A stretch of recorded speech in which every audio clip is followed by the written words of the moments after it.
Olá, saudações cordiais e fraternas a todos e a todas. Sejam todos e todas muito bem-vindos, muito bem acolhidos e muito bem recebidos aqui no canal A Fé Ortodoxa do nosso querido amigo, professor Fernando. Lembrando que neste vídeo, que é o terceiro de uma série sobre as controvérsias cristológicas do século V e as igrejas pré-calcedonianas. Nós já abordamos no primeiro vídeo, abordamos a controvérsia ariana do século IV, então retroagimos um pouco, até por uma questão de necessidade, uma vez que a controvérsia ariana do século IV sob diversos aspectos foi paradigmática, servindo, por assim dizer, de modelo às demais controvérsias que se seguiram nos séculos subsequentes. E de modo que, contextualizando a controvérsia ariana, nós conseguiremos ter um melhor entendimento, uma melhor compreensão, mais nítida, mais clara, sobre as demais controvérsias.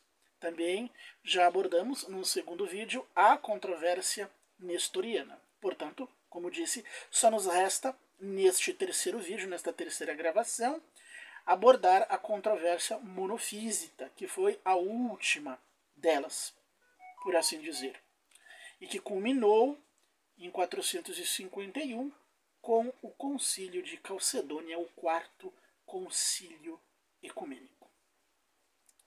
E para que nós tenhamos uma compreensão, é isso que nós buscamos, levar uma compreensão exata, uma compreensão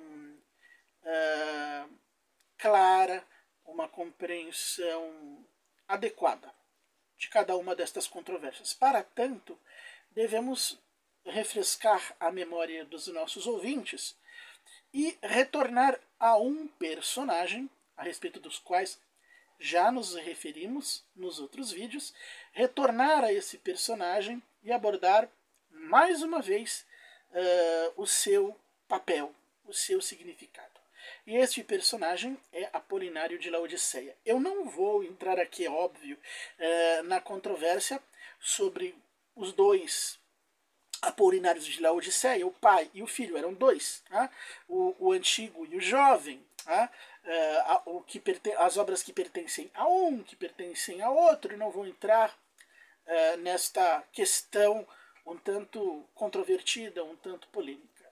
O que tenho que dizer, vou lembrar, é claro, a gente já falou sobre isso, é que Apolinário de Laodiceia foi um ativo colaborador de Santo Atanásio, em defesa da fé nicena, em defesa do primeiro concílio ecumênico e da sua forma, homoousios. Os homoousianos contaram com um grande defensor, com um grande polemista na pessoa de Apolinário de Laodiceia, o qual também destacou-se em outros campos. Ele compôs tratados contra inúmeras heresias. Nisto ele se assemelhou muito a Diodoro de Tarso. Apolinário escreveu contra os judeus, escreveu contra os marcionitas, contra montanistas, contra arianos, contra gnósticos, contra maniqueus, uma série de volumes, quase todos, lamentavelmente, perdidos.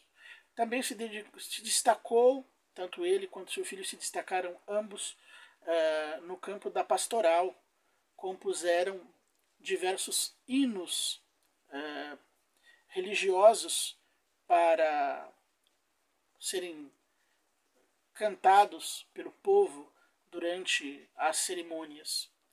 Inclusive consta terem, tanto pai quanto filho, colocado todo o Evangelho, talvez todo o Novo Testamento, em versos, em hinos, para serem cantados pelos fiéis durante as cerimônias litúrgicas. Então foi um homem de muito valor, de muito talento, de muito valor, e que ao morrer tinha fama de ortodoxo, embora as suas opiniões já circulassem há um bom tempo entre os cristãos. durante a polêmica com os arianos, 2 colaboradores de Santo Atanásio aproximaram-se de posicionamentos muito radicais, se não temerários, ou melhor dizendo, francamente heréticos. Um deles foi o já citado Marcelo de Ancira. Marcelo de Ancira, ele divulgava uma versão, uma compreensão, uma interpretação, como queiram chamar, modalista ou sabeliana sobre o Concílio de Nicéia, sobre a fé nicena, sobre a fé ortodoxa, a qual já nos referimos. Apolinário de Laodiceia desenvolveu ele mesmo a sua própria versão.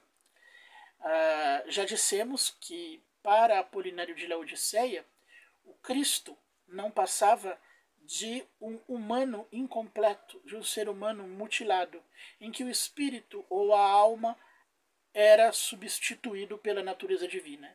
Então, segundo a cristologia herética de Apolinário, Jesus Cristo era um simples corpo, um corpo humano, um corpo físico, animado pela própria natureza divina, pela própria divindade.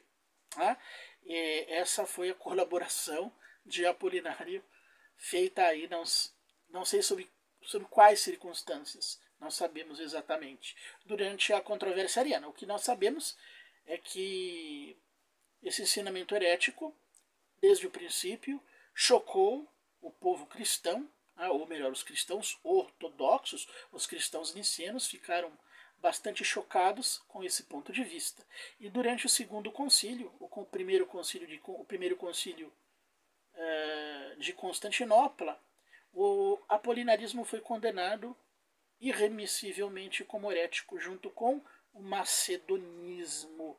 Isso cerca de 10 anos, alguns anos após a morte de Apolinário, por volta do ano 381. Nessa ocasião, lá estava inclusive Teodoro de Mopsuestia, os padres ortodoxos, Timóteo, Melécio, Teodoro e os demais padres condenaram oficialmente o apolinarismo como herético. Bem, o que sucede desde aí? Como sempre, uma vez que este grupo foi posto fora da igreja, à margem das comunidades apostólicas, os apolinaristas foram, da mesma forma que os próprios arianos, após a morte de Ário, os apolinaristas foram radicalizando cada vez mais a sua posição, tornando seus ensinamentos cada vez mais enfáticos e contundentes, em direção oposta ao ensinamento oficial da Igreja. E, bem, como eu disse, Apolinário de Laodiceia era amigo, era colaborador e amigo de Santo Atanásio, campeão da fé nicena. Marquem bem isto, para entenderem o que provavelmente deve ter acontecido. Eu digo provavelmente porque a partir da morte de Apolinário de Laodiceia até o surgimento do monofisitismo, meio século depois, não existe um roteiro específico, mas certa dificuldade para entender o que se passou. Nós acompanharemos, evidentemente, um determinado grupo de estudiosos. Segundo este grupo de estudiosos, uma vez que a posição dos apolinarianos se tornou ainda mais radical, e eles foram condenados pelo Segundo Concílio Ecumênico, o governo, o Império Bizantino, acabou colocando este grupo, o apolinarista, junto com outros grupos também, gnósticos e marcionitas, como que fora da lei. Estes grupos eram proibidos de produzir literatura, de fazer proselitismo, de divulgar seus ensinamentos, etc. e tal. Então, para poderem divulgar impunemente, com maior facilidade, o seu ponto de vista, a sua perspectiva, os apolinaristas passaram a publicar as suas obras ou as obras de Apolinário sob o nome de outros padres ortodoxos da igreja, autoridades reconhecidamente ortodoxas, fosse um Dídimo Cego, um Orígenes, um Basílio, etc. e tal. Mas eles preferiram Santo Atanásio de Alexandria, uma vez que Apolinário havia sido amigo de Santo Atanásio de Alexandria. Então começaram a elaborar uma série de tratados que continham determinadas fórmulas cristológicas, não necessariamente heréticas, mas certamente insuficientes, ambíguas, de caráter duvidoso, imperfeito. Então eles passaram a cunhar uma série de fórmulas teológicas e a fórmulas cristológicas, desculpem, e passaram a divulgá-las sob o nome de diversos padres, particularmente de Santo Atanásio. Estando, é claro, Atanásio já morto há algum tempo, há 20, 30 anos, e não se sabe exatamente como. A outra versão, há outras versões, vou falar sobre a outra versão daqui a alguns instantes. E acredita-se que em algum momento parte dessa literatura herética atribuída a Santo Atanásio foi parar em Alexandria, foi parar na sede do Patriarcado de Alexandria e não se sabe de que forma essa literatura, que não havia sido produzida por Santo Atanásio, foi incorporada a seus escritos. Essa literatura acabou sendo tombada nos arquivos da Academia Teológica de Alexandria e passaram esses escritos, que eram apolinaristas, esses escritos, esse corpo de escritos, passou a ser atribuído na própria igreja alexandrina, passou a ser atribuído a Santo Atanásio. Tá?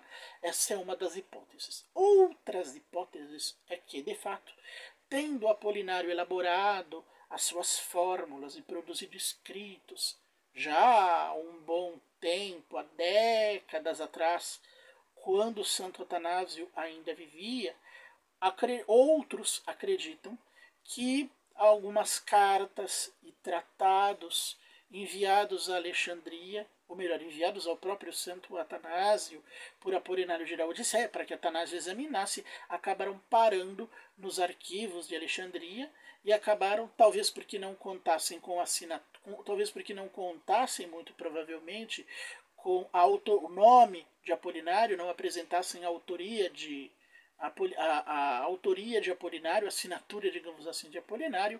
Esses escritos, muito provavelmente sem nome, anônimos, acabaram sendo incorporados às obras em algum momento, às obras de Santo Atanásio. Tá? Não sabemos quando ou exatamente como. Tá? Então dizem muitos especialistas que quando estourou a controvérsia nestoriana, Cirilo recorreu ao arquivo da igreja de Alexandria, uma vez que Santo Atanásio era o padre, por assim dizer, por excelência daquela idade. Né? Ele era o campeão do Concílio de Nicéia, a figura ortodoxa mais proeminente.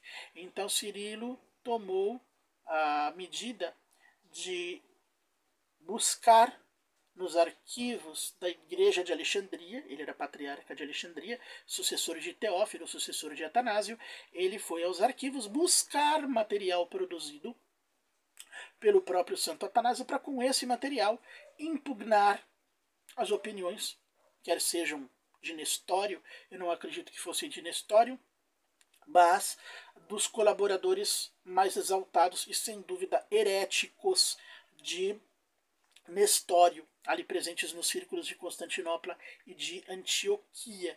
Então, com o objetivo de confrontar esses verdadeiros nestorianos, que dividiam a única pessoa do Cristo em duas, que negavam a comunhão de bens, que negavam a união hipostática, que repudiavam as operações teândricas. Tá?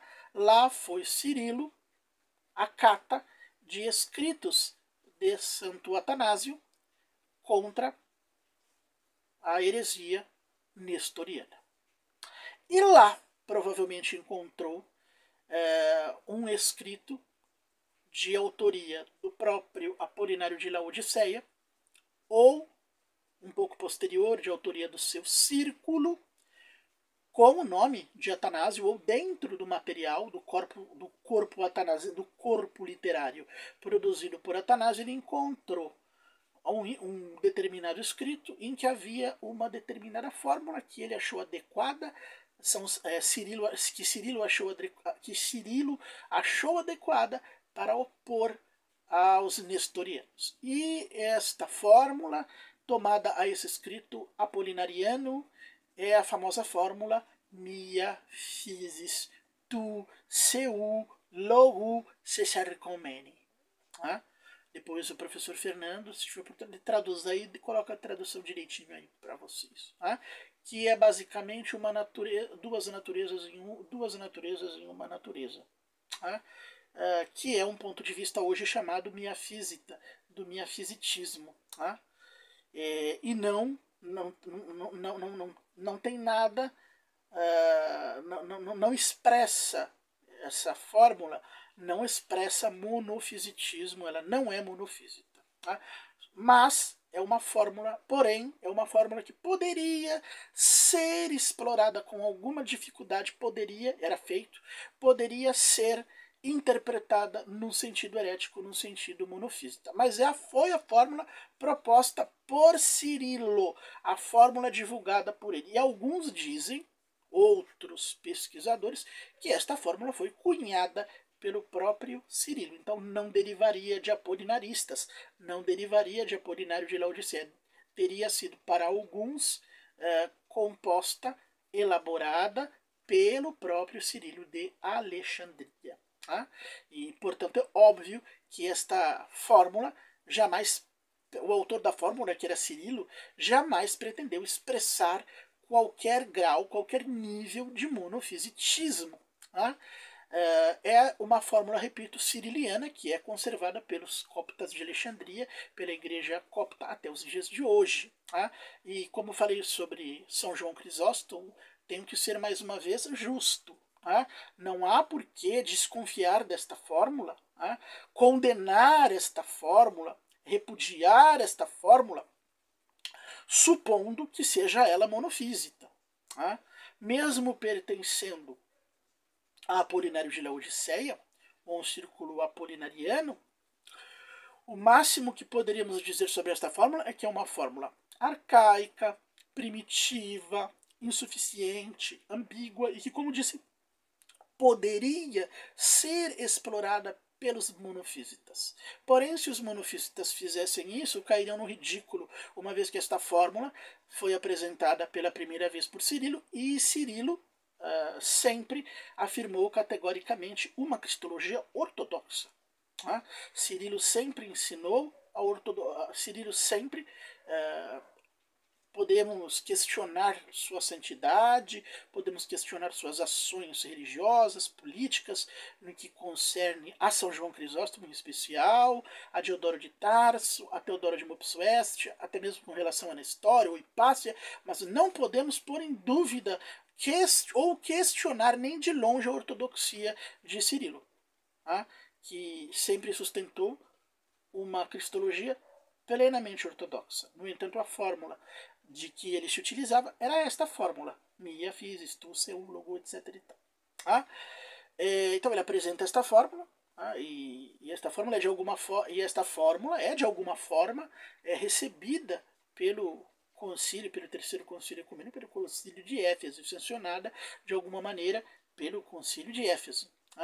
Da mesma maneira como Santo Atanásio foi a alma ou grande defensor da fé nicena, da fórmula nicena, do concílio niceno, da mesma forma que Teodoro de Mopsuestia, Melécio, Timóteo, Gregório de Nazianzo foram os grandes pilares do segundo concílio, do concílio constantinopolitano. Cirilo foi a alma do concílio de Éfeso, do terceiro concílio.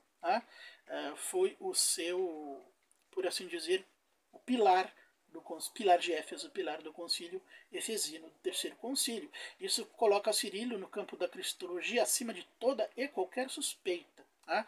Foi um homem tão ortodoxo quanto haviam sido Gregório de Nazianzo, Santo Atanásio, São Basílio e assim por diante. No entanto, apesar disto, de empregar esta fórmula com um sentido plenamente ortodoxo, perfeitamente ortodoxo, tá? Devemos reconhecer que é uma fórmula ambígua, primitiva, arcaica, defeituosa, insuficiente. Tá? Não é uma fórmula tão exata, não é uma fórmula tão clara, não é uma fórmula tão perfeita quanto a fórmula oferecida no quarto concílio pelos padres de Calcedônia. Bem, a partir daí o que é que acontece? De imediato não acontece nada, as coisas ficam neste par. Lamentavelmente, após a morte de Cirilo, após alguns anos após a morte de Cirilo, estoura muito provavelmente sob influxo do apolinarismo, como um desenvolvimento do apolinarismo, surge o verdadeiro monofisitismo, e esse verdadeiro monofisitismo ele não surge nem em Antioquia propriamente dita, nem na Síria, nem em Alexandria, nem na Armênia, nem em qualquer um desses lugares. Curiosamente, o monofisitismo estoura na capital grega do Império Bizantino. O monofisitismo estoura num dos grandes monastérios de Constantinopla.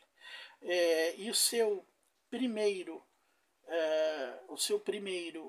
divulgador, vamos dizer assim, o seu corifeu divulgador, o seu máximo representante, era um monge bizantino, por assim dizer, era um monge grego chamado Eutiques. Então, este Eutiques, muito provavelmente partindo de literatura apolinarista ou apolinariana, Eutiques, num determinado momento, opina que num determinado momento, que não se explicava exatamente quando, ou através de um processo, a natureza humana de Jesus Cristo acabou se diluindo na natureza divina, como uma gota de mel num oceano e sendo completamente absorvida por ela. Ou seja, a natureza humana de Cristo, embora recebida, embora perfeitamente assumida,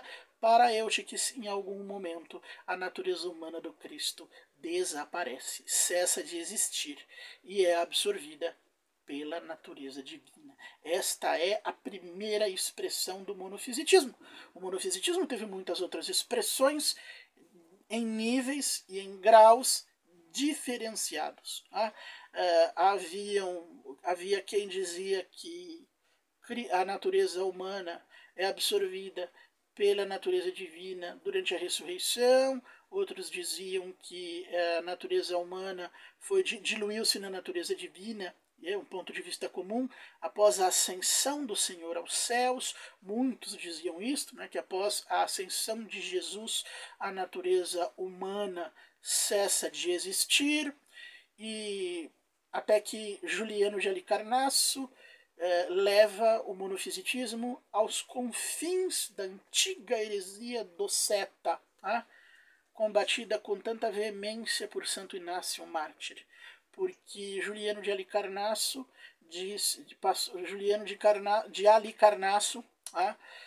começou a dizer que, na verdade, Jesus Cristo jamais havia assumido verdadeiramente uma natureza humana, que ele nunca assumiu, de fato, na realidade, uma natureza humana, ou seja, que Jesus Cristo jamais foi gerado pela Virgem Maria, que ele jamais teve corpo, carne, e que na verdade tudo isso é até difícil da gente, é até difícil da gente dizer isso, mas que a natureza humana que nós lemos ali no Evangelho, que Cristo comia, que Cristo bebia, que Cristo andava com uma túnica vestido, que ele foi crucificado, tudo isto para Juliano e para seus partidários, da mesma maneira que para os antigos docetas, tudo isso não passava de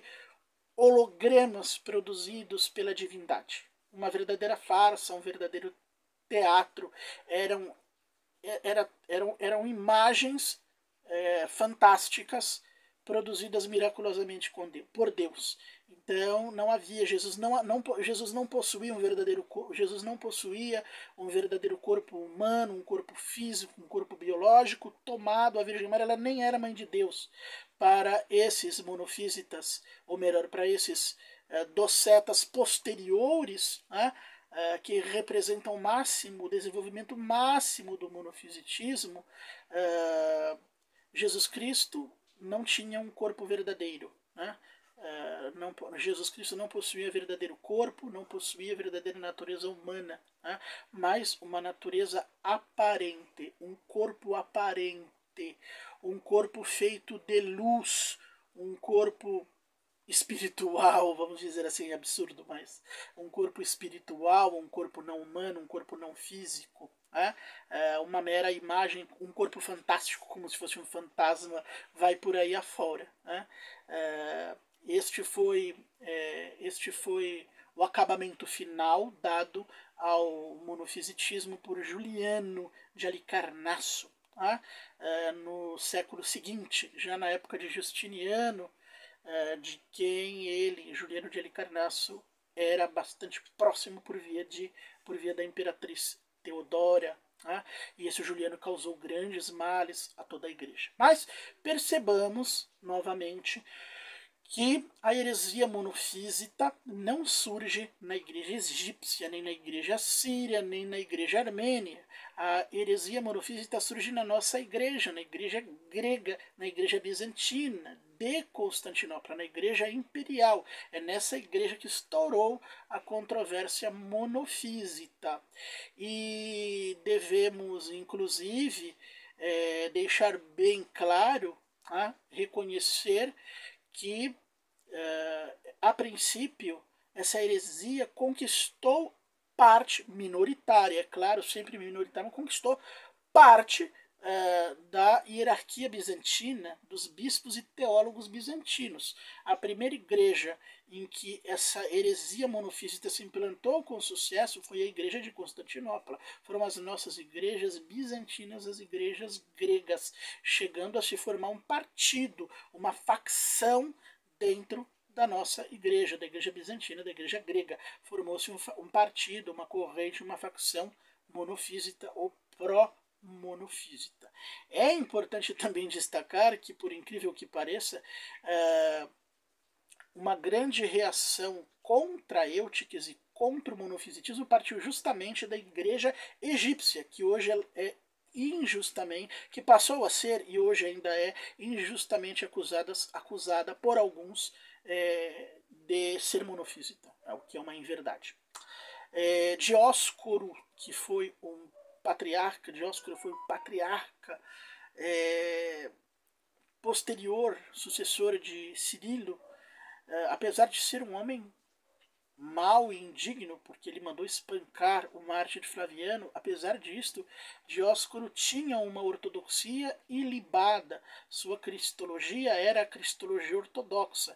Então Dióscoro foi um dos primeiros a lançar uma maldição anátema, maldição enfática contra Eutiques e contra os ensinamentos de Eutiques e contra a ideia de que a natureza humana de Jesus Cristo tinha sido absorvida pela natureza divina ou de alguma forma tinha se fundido com ela e cessado de existir. Então Dióscoros de Alexandria, Alexandrino, sucessor de Cirilo, patriarca da igreja copta, foi um dos primeiros a anatematizar, a condenar, a denunciar o monofisitismo de Eutiques. Bem, a partir daí espalhou-se, o monofisitismo espalhou-se por dentro da Igreja Bizantina. Particularmente, o verdadeiro monofisitismo foi acolhido não no Egito nem na Armênia, mas na Síria. Seria o que hoje nós chamamos de Igreja Siríaca. Esta igreja, sim, durante aquela controvérsia, foi um centro de heresia monofísita durante os séculos V, VI. Houve ali um grupo de maior ou menor tamanho, de maior ou menor dimensão. Não creio que tenha sido majoritário, uma vez que Severo de Antioquia também não foi monofísita. Severo de Antioquia se opunha decididamente a este grupo, não menos que o copta Dióscuros. A cristologia severiana também é bastante similar a nível de conceito geral. A cristologia de Severo é similar à de Calcedônia, é uma cristologia também plenamente ortodoxa. Porém, na igreja siríaca ou síria, como queiram, ali houve, tanto quanto na igreja bizantina, ali existiram diversos núcleos de verdadeiros monofísitas, em maior ou menor grau, em maior ou menor nível de monofisitismo. E, bem, no caso da Igreja Copta, eles nunca aceitaram a substituição da fórmula posta por Cirilo, né, Miafisis. Eles nunca aceitaram a substituição do Miafisis pela fórmula do Concílio de Calcedônia.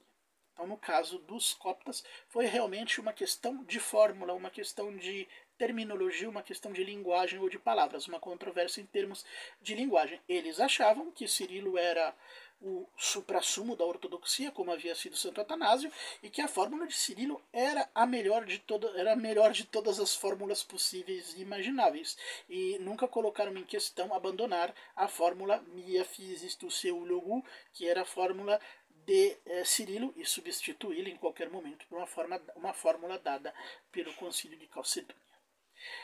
Associado a isso havia o problema político. Tá? O Egito era o celeiro, como havia sido celeiro do Império Romano durante a União, continuava sendo celeiro do Império Bizantino.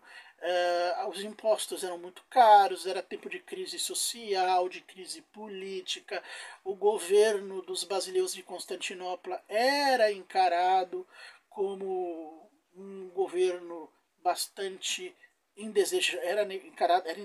encarado como negativo pelos egípcios, e isso acabou se expressando religiosamente. Esse descontentamento social e político acabou se expressando inclusive religiosamente por meio dessa recusa de se aceitar as definições da fórmula do Quarto Concílio. O caso da Armênia, da Igreja Apostólica Armênia, é muito mais simples.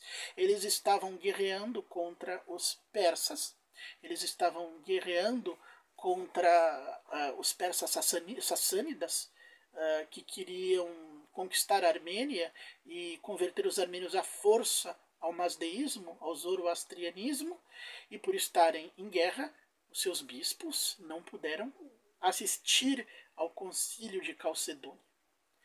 E como as igrejas bizantinas, gregas, e as outras igrejas apostólicas jamais pediram a aprovação dos armênios, os armênios tampouco receberam o concílio de Calcedônia como geral, como ecumênico, ou receberam sua fórmula. Então, no caso dos armênios, então, a situação é ainda mais claramente política que da igreja copta. Tá?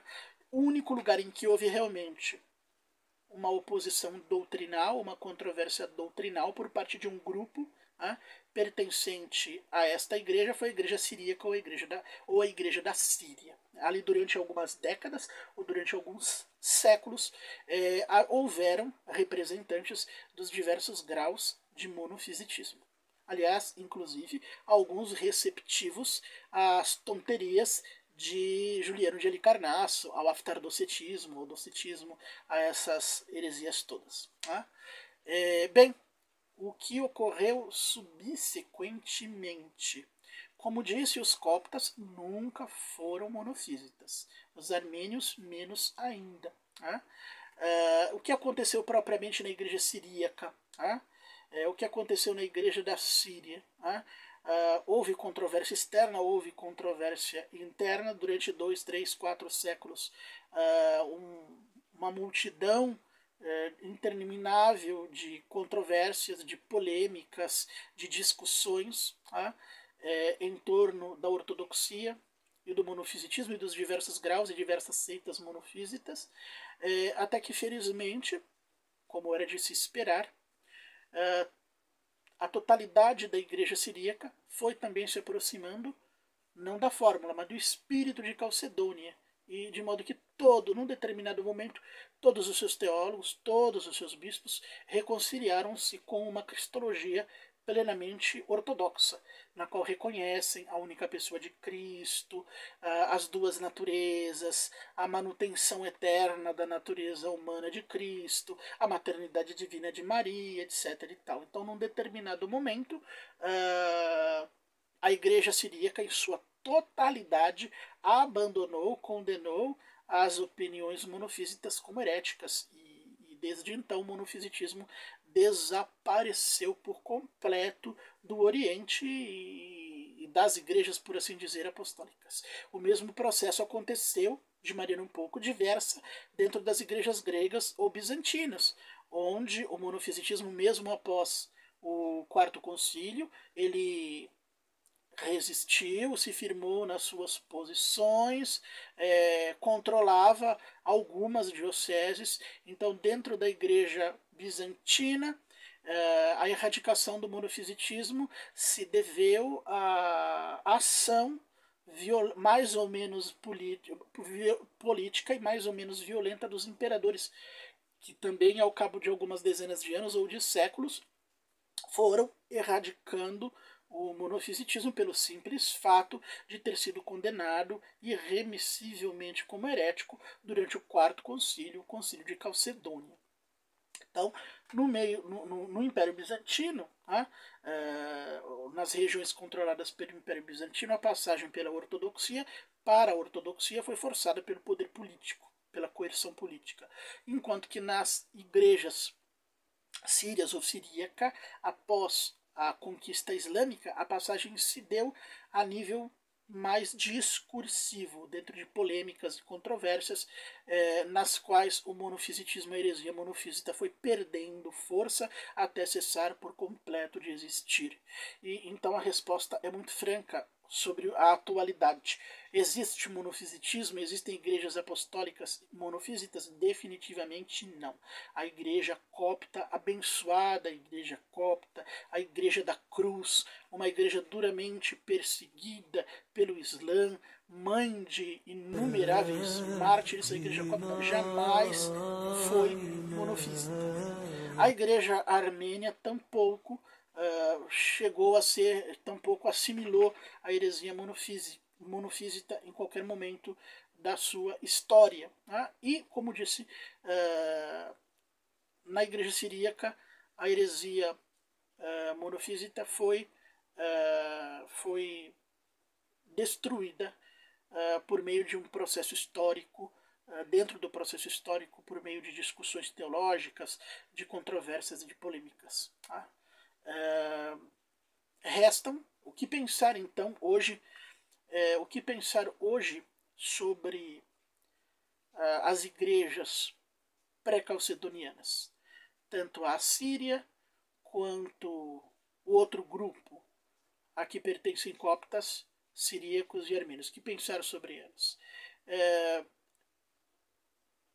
A fazer um juízo justo, um juízo isento, um juízo exato, correto e verdadeiro, temos que reconhecer que estas igrejas professam a mesma fé ortodoxa que nós, que existe unidade de fé entre todas as igrejas apostólicas. A exceção, é claro, lamentavelmente, de Roma, existe uma unidade de fé entre todas as igrejas apostólicas, tanto as pré-calcedonianas, quanto, o que, claro, engloba tanto as igrejas pré-calcedonianas quanto as nossas igrejas bizantinas. Entre elas existe, de fato, uma unidade de fé.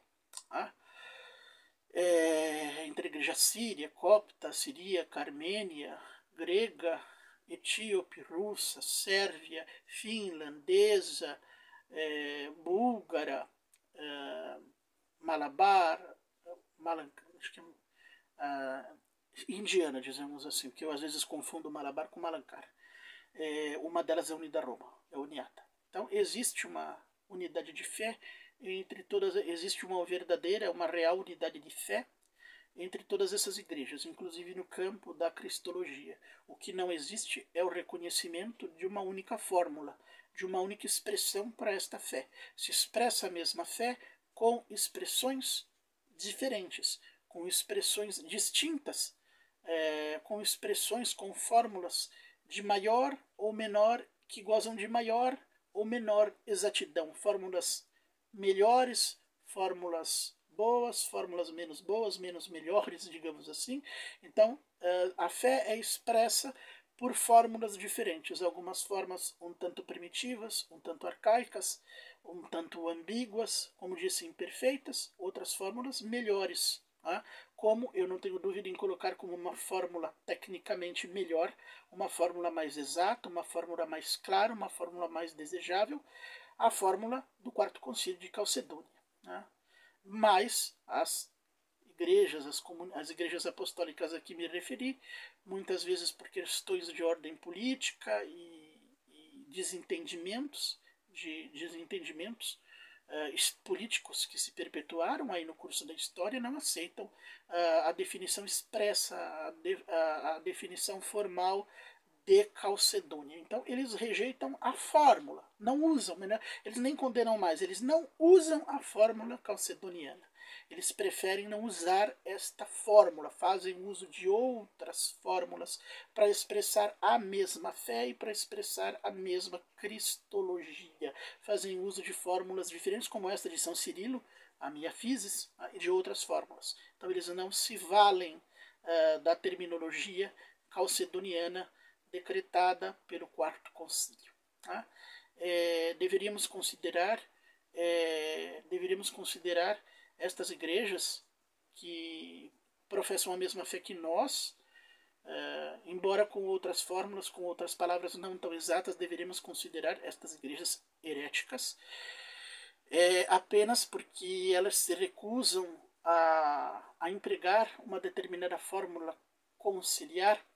Julgo que isto seria viável se estas igrejas fizessem isso leviana, arbitrária, caprichosamente, sem motivo algum.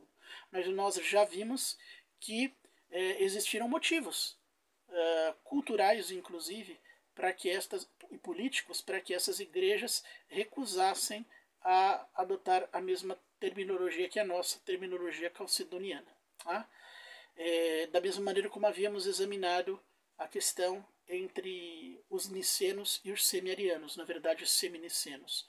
Então haviam questões alusivas à tradição, para os coptas a tradição cirílica, ciriliana, a tradição ciriliana de Cirilo, o vulto de Cirilo de Alexandria para eles foi um obstáculo e é um obstáculo insuperável. Né?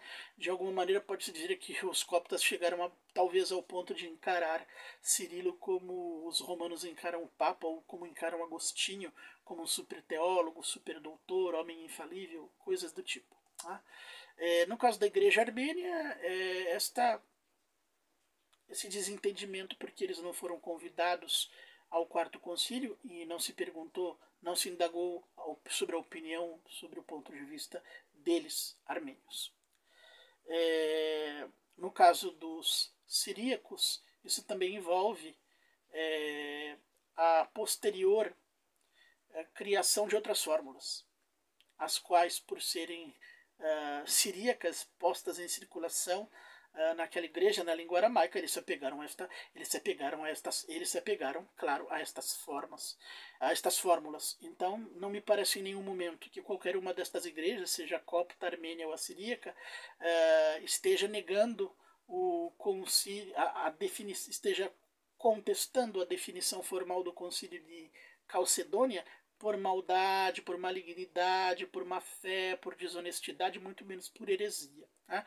Me parece que essa negação de se aceitar formalmente a terminologia do concílio se deve como eu disse, a questões de ordem cultural, de ordem política e hoje também de ordem administrativa, porque essas igrejas têm a questão dos bispados, da autonomia, dos patriarcados, etc. e tal, que complica ainda mais a situação. Tá? Há uma coisa similar que envolve a Igreja Romana não é ortodoxa, tá? Está fora do catolicismo ortodoxo, pelo cisma, mas no caso destas igrejas também tem hierarquia, 2 bispados no mesmo lugar, 2 paróquias no mesmo lugar, isso torna a questão ainda mais difícil.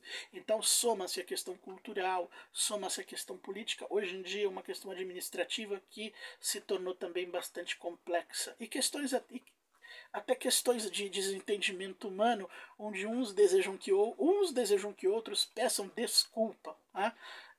Essa vaidade, a vaidade humana também está presente, lamentavelmente, nos nossos hierarcas, sejam eles calcedonianos ou pré-calcedonianos. Isto é algo muito triste, mas algo ao mesmo tempo bastante real. Então não vejo motivo algum. Eu considero que afirmar da mesma maneira que eu considero como Frisch Martin, historiador apostólico romano, que atribuir heresia a estas igrejas, dizer que são monofísitas, no caso da Assíria dizer que é nestoriana, eu considero isto como uma verdadeira calúnia, uma autêntica difamação, e como eu digo, hoje não existem no Oriente, nas igrejas apostólicas, inexistem tanto o nestorianismo quanto o monofisitismo. Se o monofisitismo e o nestorianismo existem e avançam, é no campo do protestantismo, nas diversas seitas protestantes, calvinistas, anabatistas, pentecostais, essas massas protestantes é que acolheram entusiasticamente essas heresias pestilenciosas do nestorianismo, que divide a única pessoa do Cristo em 2 pessoas, em 2 entidades distintas, e o monofisitismo, que destrói a natureza humana do Senhor. Eu ainda estava outro dia, num dos comentários dos nossos vídeos, eu estava ali, vamos dizer assim, interagindo com um protestante que de fato dizia que após a ressurreição de Cristo, a natureza humana cessou de existir. A natureza humana do Senhor foi destruída, cessou de existir e Cristo se tornou apenas Deus. Subsistiu apenas a natureza divina. Um protestante estava escrevendo esse tipo de coisa aí nos nossos comentários.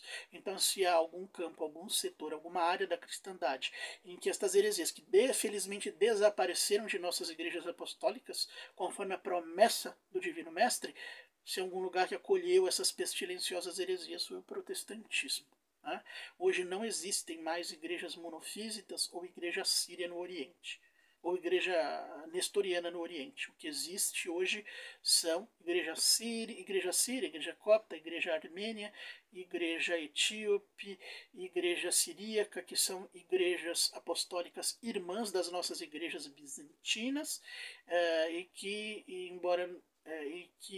embora se utilizem de fórmulas e terminologias diferenciadas, expressam a mesma fé que nós e, portanto, se encontram na unidade da igreja, e por isso podemos dizer que nossa igreja, enquanto uma sociedade de igrejas apostólicas espalhadas por todo o mundo, a nossa igreja ortodoxa é a verdadeira igreja católica, que o catolicismo e a ortodoxia são notas indissociáveis da verdadeira Igreja de Cristo, una, santa, católica, apostólica e ortodoxa. Chego assim ao termo da nossa exposição sobre as igrejas pré-calcedonianas e as controvérsias cristológicas, e posso cumprir da minha missão, a missão que foi outorgada por vocês. Posso aí me despedir de todos, rendendo glória ao Pai, ao Filho e ao Espírito Santo, agora sempre pelos séculos dos séculos. Amém.